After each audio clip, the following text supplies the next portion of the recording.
Saturday, 14 December. I'm in Swaziland, now called Eswatini. In 2018, the king declared that the name of Swaziland would change to Eswatini, so as to wipe out some of the past colonial history. This is a South African long weekend, and so where I'm staying at the moment is expected to be full tonight. It certainly is fully booked. I think I've been in Swaziland now, Eswatini, for a little over a week. It's a small country. When one sees it on the map, clearly it is small.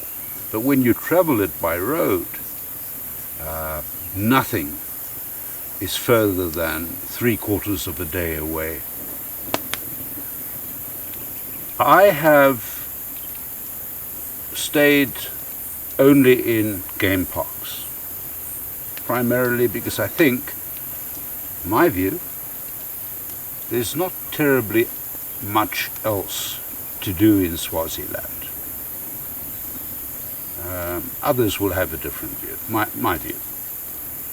But their game parks are absolutely superb and extremely well managed. I am now at a camp called Bhubesi, which is one of two camps in the Hlane Royal National Park. The other camp, which is at the entrance gate, has no electricity but very good facilities, a restaurant, and appears to be much more popular. Bhubesi, where I am now, is very, I wouldn't say isolated, but it's about 14 kilometers from the main camp. There are no camping facilities. There are only 6 self-catering chalets, superb chalets. Each chalet has 2 bedrooms, 2 twin-bedded bedrooms, each with ensuite bath shower, and a superbly well kitted out kitchen. One very seldom finds a well kitted out kitchen in accommodation like this, but some thought has gone into this. It's good quality stuff, and as I say, Swazi National Parks, exceptionally well managed. Well done, Swaziland, Eswatini. The chalets don't have air conditioning, but they do have ceiling fans in the lounge cum kitchen and in each of the 2 bedrooms. The only shortcoming here is while this camp is situated on a flowing river, the water is not potable. The water used for the toilet is the same color as the river flowing, gravel, grey, brown. But I suspect there's some form of filtering for the water in the shower and in the kitchen, because that appears to be a great deal cleaner. But in neither case can this water be drunk. So if you come to Bhubesi, make sure you bring your own potable water with you.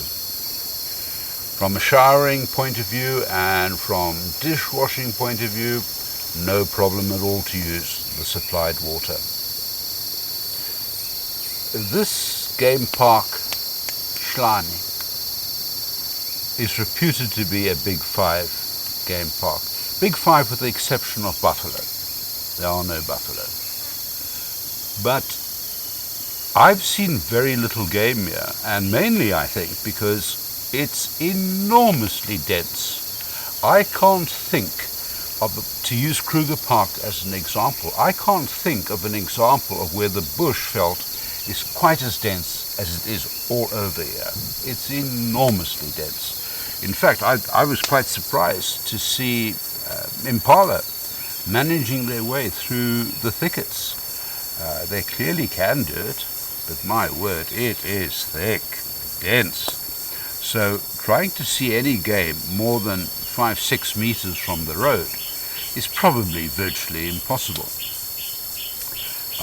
I've seen impala, I've seen warthog, I've seen other small antelope, and yesterday the privilege of seeing a big bull nyala.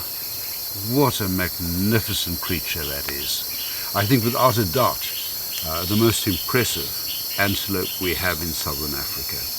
Beautiful animal. I didn't get a photograph. He was skittish. The game here is very skittish. And I suspect it is because this national park is relatively unpopulated with human beings.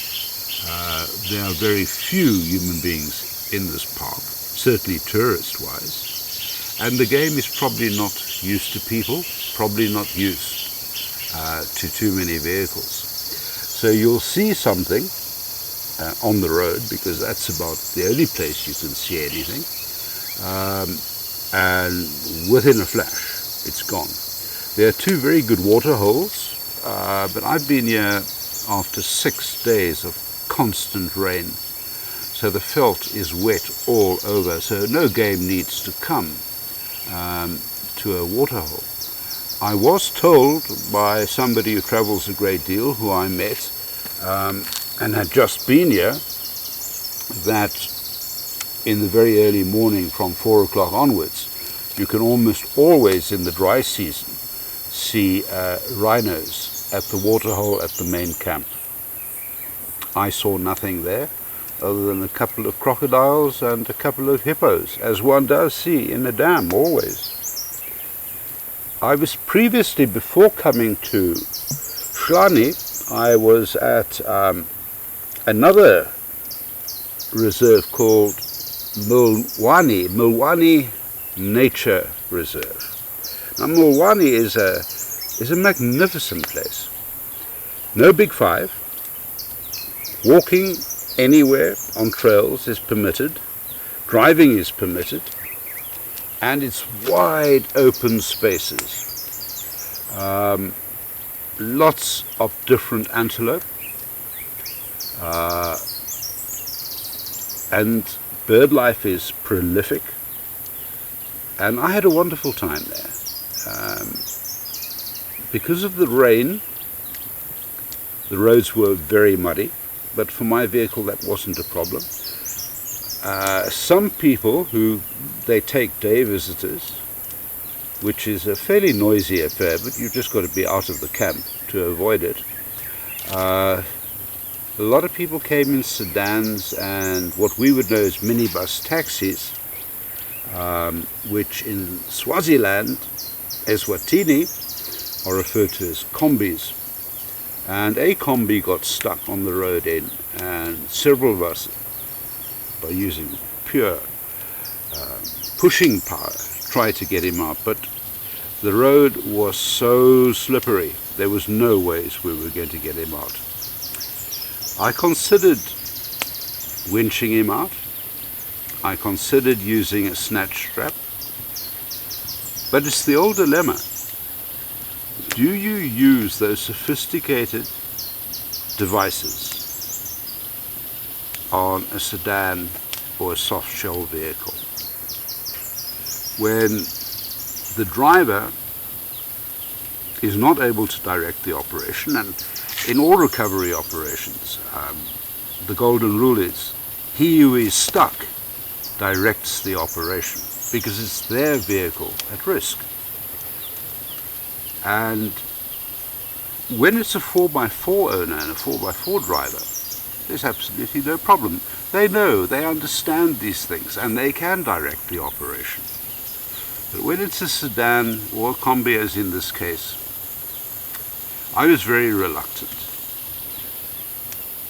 Some years ago in Botswana, I recovered a group of, I think they were French tourists, if I remember correctly, in a 4x4 bakkie, hired. And the more I tried to impress on them to stand back, stand away, the closer they got. And that was a very valuable lesson for me. I don't think that non-4x4 drivers, experienced 4x4 drivers, understand the risks and dangers of a recovery when using a snatch strap, using a winch, or probably any other technique. And the lesson for me there was, I'll be very hesitant in the future to assist somebody with those techniques who's not a 4x4 owner, who does not know how to do this, who is not capable of directing the operation. Nevertheless, the combi was recovered by somebody braver than myself in a Disco 4 an hour or so later, because I met him in the camp, and he said there was minimal damage done to the combi, but he did use the snatch strap. I'm more cautious. The risks are considerable in terms of litigation later, and particularly being in a foreign country. Game reserves and national parks in Eswatini, superbly well managed. I've been very, very impressed. And I think the current king, Msweti III, is fairly deeply involved in nature conservation. But I think the driving force was his father, the previous king, who had the vision and the foresight to realize that conservation was important to the survival and independence, economic independence of the nation, and introduced various areas of land for conservation. And as I say, this has been continued by his son. I've been very impressed.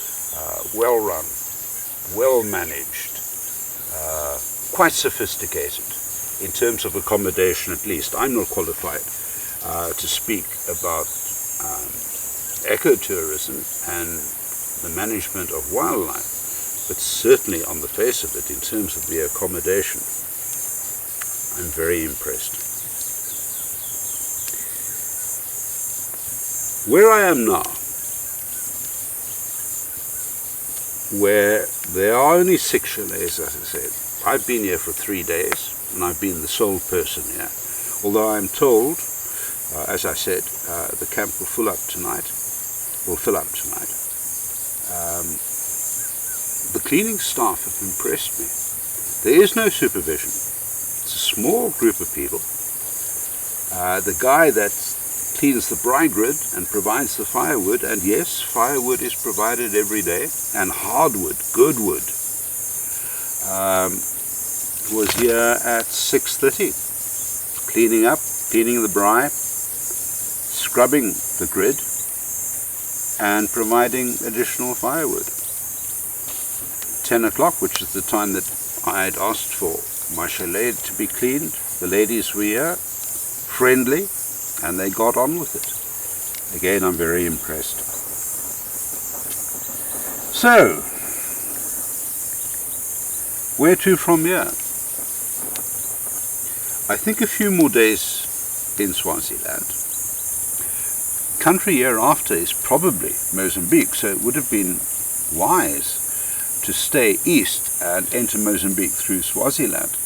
But I would like to see Pig's Peak, so I will make a detour there, and from there probably into Mozambique. Unfortunately, we are now approaching the Christmas season, and places are going to be full. Maddening amounts of tourists, particularly South Africans, all over. Well, unfortunately, I can't dig a hole and hide in the ground until they all go away and normality returns.